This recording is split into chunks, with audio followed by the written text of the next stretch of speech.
Yeah, I'm fortunate because a lot of the weird things that I have done Mm-hmm. eclectically through my life have come in handy. Yeah. I decorated cakes for a little bit. Oh, cool. Okay. And what I actually decorated a cake for Christmas in July. Oh, really? It was a Nice. fake cake because it had to last a couple days. Yeah. So it's just weird stuff. Just all the things. I've been trying to study puppetry a little bit, and I'm still really bad at that. But you're great at puppets. So, what are you talking about? Well, I have some plans too. That's super cool. Yeah, you're so great.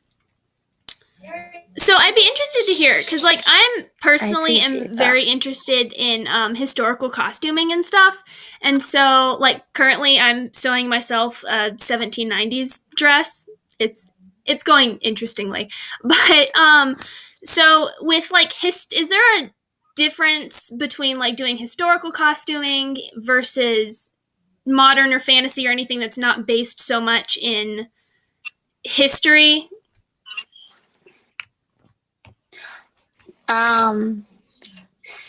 So it's a little bit different in film than in theater. Okay. And so if you're gonna do stuff for film, I would definitely look more into like Renaissance fair, like the seamstress there, because a lot of the people in Renaissance fairs and at like Civil War reenactments, those seamstresses make stuff more historically accurate because they want it to look good for their live like place, because people are actually looking at the garments. I spend a lot of time going to museums and looking at garments and stuff like that, and I'm that annoying person that when I'm watching television, I will say, well, they couldn't have had that garment because they wouldn't have had the resources to make that garment.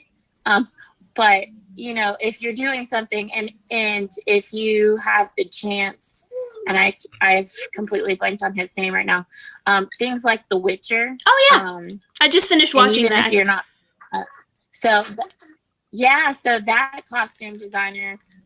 There's obviously, it's a fantasy world. A lot of people will argue about historical accuracy and the dialects, but the thing is it's a fantasy world. That costume designer, he went on, he has a blog. And he has all these behind the scenes photos and all of his renderings. And I'm such a fangirl of this. But the cool thing about things like The Witcher is he has a lot of historical elements, but he has a lot of fantasy. And if you'll notice by some of the fabrics and the different lines, like especially some of the cleavage lines, or you know, some of the way that the gender bending is all mixed up. It's he had a lot of freedom to be able to play with those elements because it's not a real society. But definitely for film, just researching and learning about how they would have made the garment and how they, what the purposes of that garment was, and stuff like that. Now for theater, and this has always conflicted me a little bit, is you have to have its function is just as important as what it looks like on stage.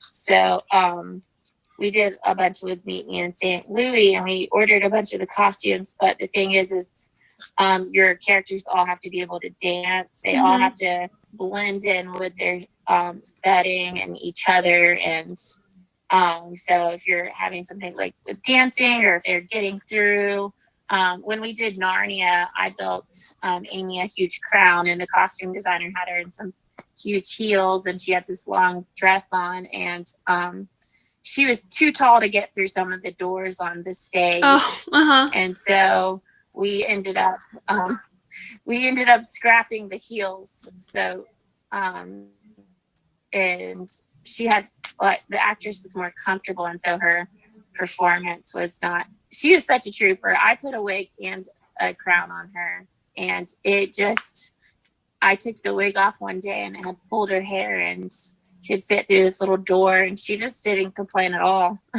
which is crazy. But so comfort is more of a thing for theater too, because you can accommodate more.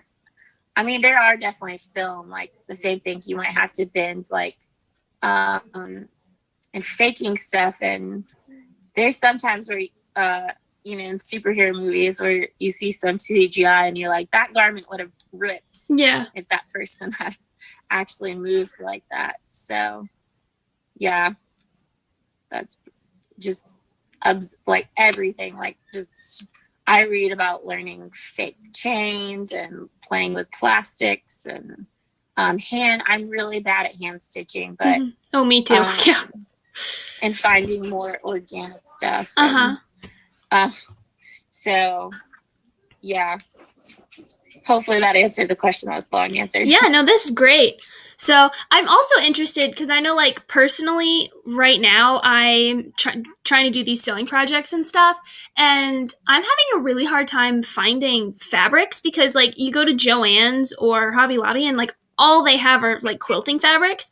So I'd be interested, do you tend to, like, pull from places like that, or do you order stuff? So I actually got a lot of my cosplay inspiration. I'm kind of a hippie and I like to recycle a lot. And a lot of the like lightweight fabrics that you find in Joann's, you can look through the furniture fabric. That's going to probably be more. That's going to be more like what some of your older fabrics.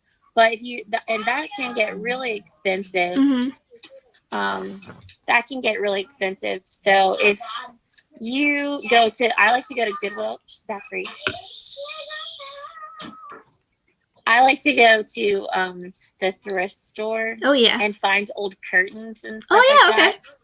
And sheets and stuff like that. And you can get a lot for a little. I like to upcycle a lot.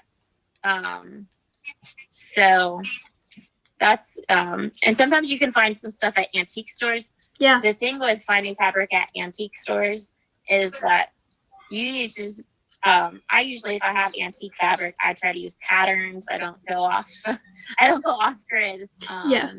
I try to go really slow and check and recheck and check again. But that's what I would do if you want to start making replicas. I would go to thrift stores and find old curtains and stuff like that and play with those because they're thicker and more like older fabrics. Okay, cool. So switching over to like more set design and stuff. So other than the obvious, like making it look pretty, what all is involved in that?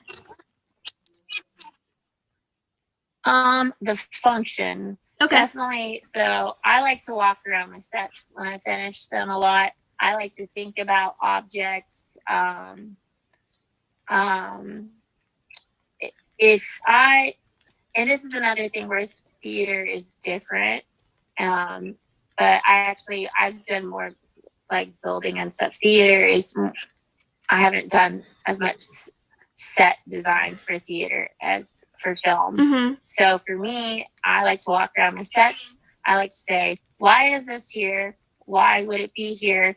If this doesn't feel like it has a purpose, then what is the point? And obviously when you're working with cameras and stuff, different things are going to make it look different through the camera. And that's why I really love all these new technologies where I can actually see what's going on this set. Yeah. Because I can see what it looks like through the camera. And if something's just really out of place, then you can move it. But you also have to check for continuity. That's the thing that drives me crazy about working on sets is you'll have a crew that's filling this space that you've just decorated and they want to set their water bottle down or they want to scoot something over so they can sit on it when they're rolling where the angle is. And you have to pay attention because they'll scoot stuff over and you want to make sure it gets scooted back. Yeah. And so, and also historical, that's another thing is, if I'm putting something, so I see this is something I've seen in a lot of short films at Lee is so you buy this prop because you're shooting a film in, we'll say, like the 50s. And so you go to an antique store to buy a prop, and the bike is old and it's rusted, and you put it on and this, or even just a telephone or something, and it's old and rusted, and your character has it on camera, and then you're watching it. And so your character is in the 50s, but this prop is 50 years old in real life. Oh, yeah. Okay. And so you have to think, so you want to make sure it doesn't look like it's an old thing then. It needs to be a new old thing. It's new then. Which is harder to find. And yeah. And so I've been reading a lot about refurbishing that sword stuff, so I can have a better skill set. Yeah. I spend a ton of time talking to people that own antique stores. Mm-hmm. I've made friends with most of the antique store owners in Cleveland, and they are super helpful. They have such an array of knowledge. And they understand the items more, and that's helped me a lot. It's just taking in all of those sources that I think classes and all you can from people that understand garments and fabrics and furniture and stuff like that. That's been helpful to me. Okay. Cool. Yeah, I think I've only been to one antique store in Cleveland, and it's when you head down towards Walmart, that tiny one that's only open like Thursday, Friday, and Saturday. So I love that place though. It's awesome. It's super fun. Yeah. So there's there's a bunch of really good, well, I guess they're all closed now. Yeah. Which is sad. I know. So, going back to the thing you said about continuity, so how much of that then, when you're like trying to keep everything where it belongs, how much of that is you and how much of that is like the script supervisor? That's probably going to be more the script supervisor, but I like to also take pictures of everything that I touch and move, because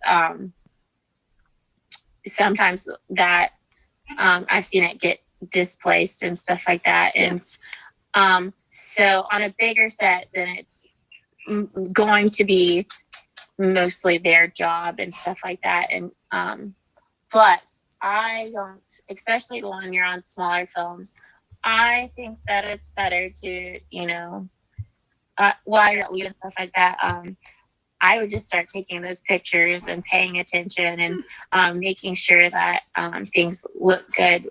And so if that person is, because they're also learning that you have in your repertoire, like these pictures. And so you can be like, oh no, that glass wasn't there.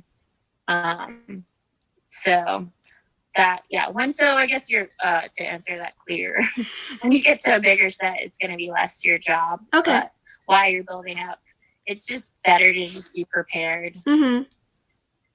Okay. Cool. All right. Well, I think that just about covers all of my questions. Thank you so much for meeting with me. This was super helpful and interesting. So. Yeah, no problem.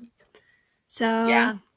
Well, it's nice getting to talk to you. You too. So, like I said, I've been wanting to do this for a while, so. Have a good break.